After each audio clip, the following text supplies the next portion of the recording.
Hello student, स्वागत है आपका टेक्निकल क्लास के ऑनलाइन प्लेटफॉर्म पे। और इस लेक्चर में हम लोग देखेंगे ग्रुप ए के सेकंड सेमेस्टर स्टूडेंट को 5 सब्जेक्ट में से एक सब्जेक्ट पढ़ना है, दैट इज इंजीनियरिंग मैकेनिक्स। इस इंजीनियरिंग मैकेनिक्स सब्जेक्ट के सिलेबस, कौन कौन आप बुक प्रीफर कर सकते हो और क्या इस सब्जेक्ट को पढ़ने का अप्रोच रहेगा, इसके बारे में हम लोग इस लेक्चर में देखेंगे। तो चलिए हम लोग देखते हैं कि सिलेबस का, इस सब्जेक्ट का क्या सिलेबस है। स्वागत है आपका टेक्निकल क्लास में। पहला यूनिट जो है इस इंजीनियरिंग मैकेनिक्स के लिए, जो बेसिक टूल और टर्मिनोलॉजी है उसके साथ डील करना है। कहने का मतलब कि जो इस सब्जेक्ट में आने वाले सबसेक्वेंट यूनिट है उसको पढ़ने के लिए क्या क्या बेसिक्स पहले पढ़ना होगा, तब आप आने वाले यूनिट को बेहतरीन तरीका से पढ़ सकोगे। वो है हमारा यूनिट 1। और जैसा कि नाम भी दिया गया है सिलेबस में, basics of mechanics and force system. इस यूनिट में हम लोग क्या देखेंगे? इंजीनियरिंग मैकेनिक्स क्या है, कितने टाइप्स है, what is force, what is resolution of force, what is composition of force, movement, triangle law, polygon law. तो कहने का मतलब एक बेसिक्स जो इस पूरे मैकेनिक्स पढ़ने के लिए यूज होगा। तो this is all about our unit 1। Second unit, that name is equilibrium. Very very important topic and very very important conceptual as well. ठीक है। हाँ, एक चीज मैं बात बता दूं कि ये जो पूरा पेपर है इंजीनियरिंग मैकेनिक्स, ये कॉन्सेप्चुअल और न्यूमेरिकल पेपर है। और जो भी न्यूमेरिकल और कॉन्सेप्चुअल पेपर हो जाता है वो समझ लीजिए दो धारी तलवार बन जाता है। कि दो धारी तलवार का मतलब क्या कि उसमें अगर आप सीरियसली ध्यान से उस सब्जेक्ट को नहीं पढ़े तो उसमें परफॉर्मेंस बहुत खराब भी आप लोग का हो सकता है। और अगर उसको आप ध्यान से सीरियसली पढ़े तो मैक्सिमम से मैक्सिमम मार्क्स आप, इवन 100 में से 90 प्लस मार्क्स भी आप स्कोर कर सकते हो। और जो आपका सेमेस्टर एग्जाम 70 नंबर का होता है, 65 प्लस नंबर आप ला सकते हो और बच्चे लाए हैं। ठीक है। तो इस पेपर के साथ क्राइटेरिया यही है कि एक कॉन्सेप्चुअल पेपर है, न्यूमेरिकल पेपर है। और इस पेपर को अच्छे से पढ़ने के लिए इसमें एक चीज की रिक्वायरमेंट होगी कि कंटिन्यूटी। कंटिन्यूटी का मतलब क्या कि आप, मेरा जो भी लेक्चर होगा उससे पहले वाला लेक्चर आपका कंप्लीट होना चाहिए, तभी जाके वो लेक्चर समझ में आएगा आप। ठीक है। तो इस सब्जेक्ट को आप रसगुल्ला जैसा टेस्ट मीठा तभी बना सकते हो जब आप इस सब्जेक्ट में कंटिन्यूटी मेंटेन करोगे। अदरवाइज ये बहुत कड़वा सब्जेक्ट लगेगा, लाइक करेला। ठीक है ना। तो इसमें एक ही क्राइटेरिया है इस सब्जेक्ट को, मतलब ऐसे इंजॉय के साथ धुआं उड़ाने का, कि इसमें कंटिन्यूटी मेंटेन करना है। ठीक है। तो दैट इज, हम लोग यूनिट 2 पे थे, इक्विलिब्रियम। अब मैं इसके डिटेल में नहीं जाऊंगा, ये अपने आप में एक अलग कॉन्सेप्ट, और इसमें हम लोग जब इस टॉपिक पे आएंगे तो डिस्कस करेंगे। ठीक है। और तीसरा यूनिट जो है फ्रिक्शन। आप लोग 9th-10th में भी घर्षण का नाम सुने हो, एक टॉपिक भी है वहां फिजिक्स में। ठीक है। ये तीसरा यूनिट है घर्षण। ठीक है। काफी प्रैक्टिकल है, अप्लाइड है इसका डेली लाइफ में।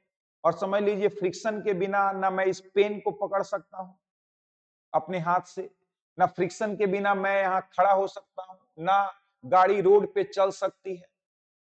ठीक है। देखते हैं बारिश वगैरह हो जाता है, अगर फ्रिक्शन कम हो गया, जिसको हम लोग बोलते हैं कि फिसली हो गया या चिकना ज्यादा हो गया, तो वहां गाड़ी चल नहीं पाती है, फिसल या स्कीड हो जाती है, स्लिप कर जाती है। तो फ्रिक्शन को हमेशा एज ए पॉजिटिव लेना है। हाँ, इसका कुछ निगेटिव पहलू भी है, लेकिन फ्रिक्शन के बिना समझ लीजिए हमारा एग्जिस्टेंस ही पॉसिबल नहीं। तो सच ए इंपॉर्टेंट थिंग फ्रिक्शन।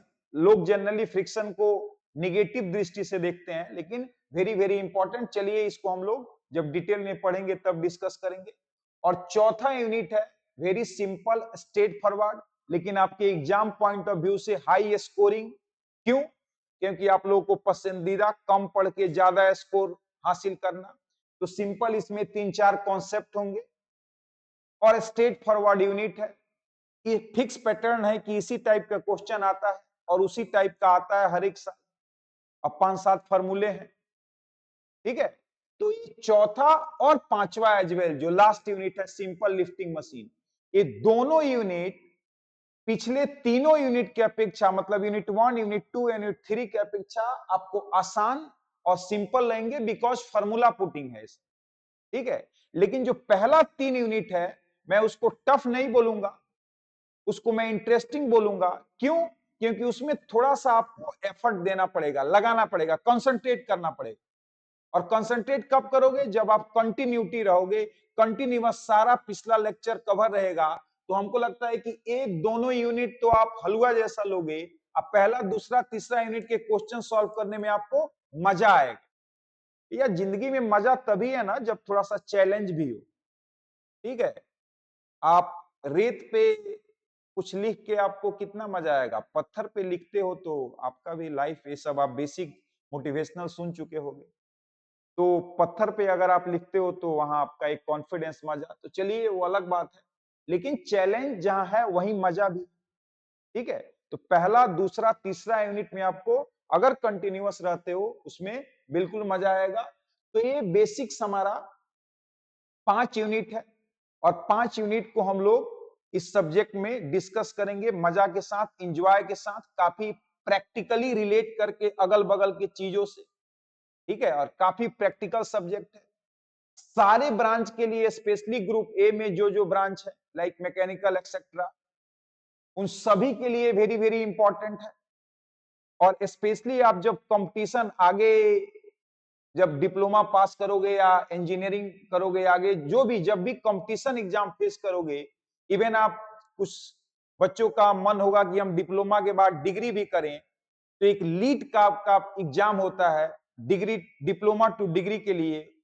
उस सभी बच्चों के लिए एक मैकेनिक्स का पेपर होता है, उसमें चाहे कोई भी ब्रांच का स्टूडेंट डिप्लोमा से डिग्री करना चाहता है तो एक कंपटीशन में इससे क्वेश्चन इस सब्जेक्ट पे रहता ही रहता है। प्लस अगर आप एसएससी जेई का एग्जाम देने जाते हो तो एज ए जनरल इंजीनियरिंग के सब्जेक्ट में, जनरल इंजीनियरिंग एक जिसमें सब सब्जेक्ट का मिक्सचर रहता है, उसमें इंजीनियरिंग मैकेनिक्स रहता ही रहता है। तो कहने का मतलब सभी के लिए इंपॉर्टेंट है। हाँ, ऐसा हो सकता है कि स्पेशली मैकेनिकल सिविल के लिए ज्यादा इंपॉर्टेंट हो, लेकिन सभी के लिए सब्जेक्ट इंपॉर्टेंट, ठीक है।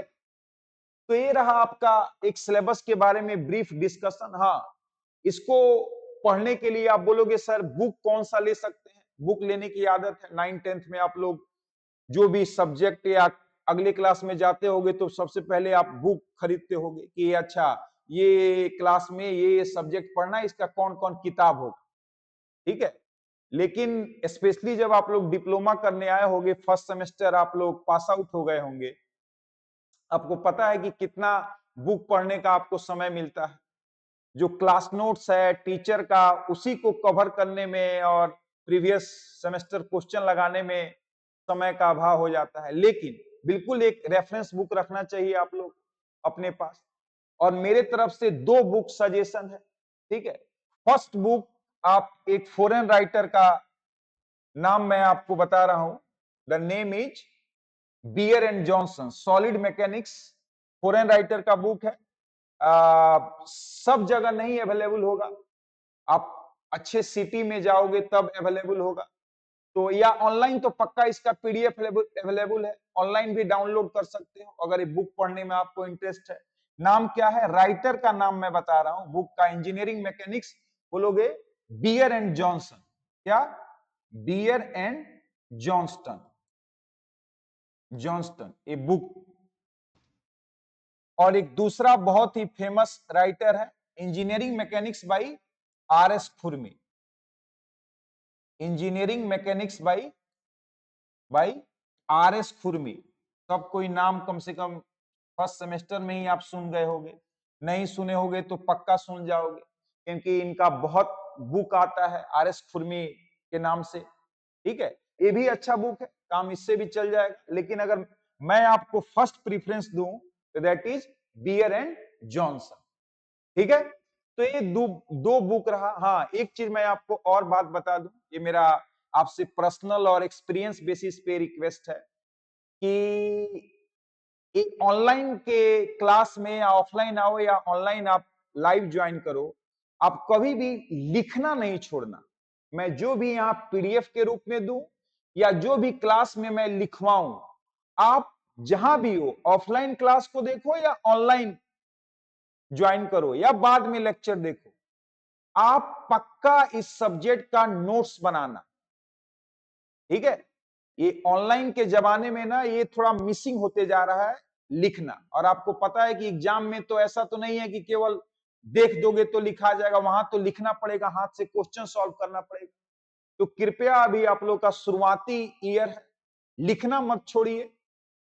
तो एक नोट्स बनेगा मेरा, मैं जो भी यहाँ सब्जेक्ट पढ़ाऊंगा। दूसरा, नॉट दूसरा, तीसरा, पहला इस सब्जेक्ट के लिए कंटिन्यूटी मेंटेन होना चाहिए। अगला लेक्चर तभी देखना जब आप पिछला लेक्चर सारा कवर हो। दूसरा इंपॉर्टेंट बात मेरा इस लेक्चर का सार कि आप एक नोट्स बनाएंगे, जो भी यहां पढ़ाया जाएगा, लिखवाया जाएगा, क्वेश्चन सॉल्व कराया जाएगा। तीसरा, वेरी वेरी इंपॉर्टेंट, और विश्वास कीजिए ये आपके फायदा के लिए केवल बताया जा रहा है। जब आप सेमेस्टर के अंतिम दौर में रहोगे तो ये तीनों का आप फायदा देखोगे, क्या आपके तैयारी में फायदा, कितना रिलैक्स रहोगे आप एग्जाम के समय। तो पहला कंटिन्यूटी, दूसरा नोट्स, और तीसरा एक पतला कॉपी फॉर्मूले का। किसका फॉर्मूले? यूनिट वाइज, कि यूनिट 1 खत्म हुआ, उसमें कौन कौन से इंपॉर्टेंट नहीं, सारे फॉर्मूले का एक कॉपी। और ये आप कब बनाओगे, किस दौरान? तो जब आपको रिवीजन करने को मैं बोलूंगा, यहाँ क्लास टेस्ट लिया जाएगा टेक्निकल क्लास में, तो उसके लिए रिवीजन करोगे। तो रिवीजन करने के दौरान जब आप याद करोगे, तो उस दौरान उस यूनिट में जो जो फॉर्मूले हैं उसको एक अलग पतला कॉपी में अपने हेड राइटिंग में, बिल्कुल छोटा छोटा में, ये नहीं कि एक फॉर्मूले का इतना मोटा कॉपी बन जाए, नहीं, जितना छोटा प्रिसाइज, जितना में आपको समझ में आ जा रहा है वो आपके लिए है।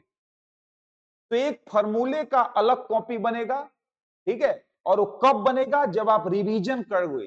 तो रिवीजन से आपने क्या सीखा, अपने भाषा में लिखो। फॉर्मूला आपने याद किया, और आपको पता है कि जितना लिखते हो मेमोरी में उतना अच्छे से बैठता है। तो मेरा ओवरऑल कंक्लूजन यही है कि लिखना नहीं छोड़ना है। एक जनरल नोट्स बनेगा, एक फॉर्मूले का कॉपी बनेगा, और इस सब्जेक्ट के लिए most and very very important thing continuity. ठीक है, और इस अप्रोच से आप चलोगे, विश्वास करो इस सब्जेक्ट आपको मतलब रियली में फेवरेट बन के जाएगा।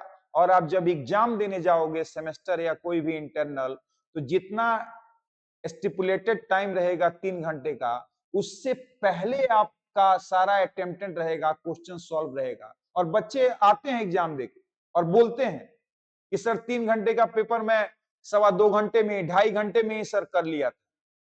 लेकिन कौन बच्चे जो ये बेसिक 3 चीज को फॉलो करते हैं जो मैंने आपसे डिस्कस किया। एज सिंपल है, कोई चूरन और कोई आपको शरबत ऐसा नहीं है कि मैं एक बार पिला दूं, या कोई भी ब्रह्मा जी भी पिला देंगे एक शरबत और आपको एकदम सब्जेक्ट या कोई भी सब्जेक्ट आ जाएगा। ठीक है, सिंपल प्रोसेस है, फॉलो करो, एकदम चिल्ड होके चादर तार के सोओगे एग्जाम के समय। ठीक है, और जहां इरेगुलर रहे, ठीक है, इस खासकर इस सब्जेक्ट में, फिर वही लास्ट में हो जाएगा कंक्लूजन कि सर गेस क्वेश्चन दीजिए, चाहे सर डर लग रहा है। ठीक है, तो ये आपको इस सब्जेक्ट के लिए एक सजेशन रहा, एडवाइज रहा सिलेबस का। ठीक है, और हम लोग टू द पॉइंट डिस्कस करेंगे नेक्स्ट क्लास में, to the syllabus, direct to the point. Thank you very much.